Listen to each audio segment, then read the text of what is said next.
Wow, that was a lot to unpack in a good way. So I think there's a Sorry, couple I things that's rambled. no, no, it was great. I'm learning stuff I didn't know until today. So thank Yeah. I think the one you talked about was perspective. I think the Yeah. other part was the willingness to grow. And the third, I think, was really just um, embracing the challenge, right? Because, like you said, even just from what we Mhm. talked, like I hope you're done with exams. From what I've heard, I feel like We're there's not from, always yeah. like it's like aha, I got you, like another one. You know, I feel like it's like a leprechaun every time, every year. Like you guys have to like go like Yeah. overcome.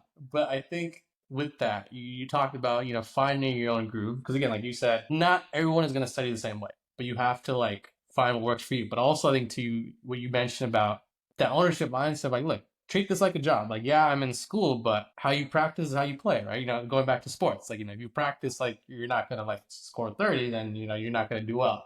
And I think with that, I was gonna ask, what were the nerves like in terms of like the match? I've heard, from like family what it's like. I know from email when I go for like job interviews, like I'm frantically checking my email, right, for an update. Like either you get it Exactly. or it's a thank you email. You're frantically checking. So I guess what was that experience like? And I think especially while you were abroad, right? Because I Right. think you had a lot of cool exposure to like practicing like your craft like in a different place. Like that's the one good thing I would say medicine does. I mean, it maybe takes you away from family, but you get a chance to explore the world too. Absolutely. The fact that I was away from, my peers in Chicago, because I was in Chicago Medical School, I guess it kind of took the edge off a little bit. But, like the 4 or 5 people that were there with me in this away rotation, we were all like, it was still there, right?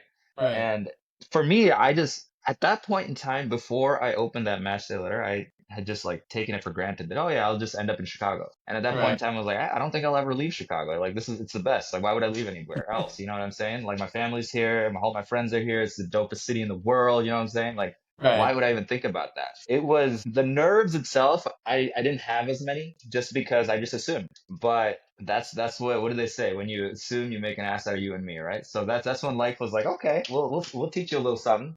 And then it was, yeah, it was shocking. It was unnerving after that, but I would not be the person today if I had matched in Chicago, or and been more comfortable with my life. It pushed me out of my comfort zone and made me the person I am today. for sure. I guess with that, did you know anyone in Louisiana? Like either just colleagues or people outside of medicine? When you went, or you just literally knew no one? Like it was like, all right, like I know like a couple of people I'm going to be working with, and that's Yeah. about it.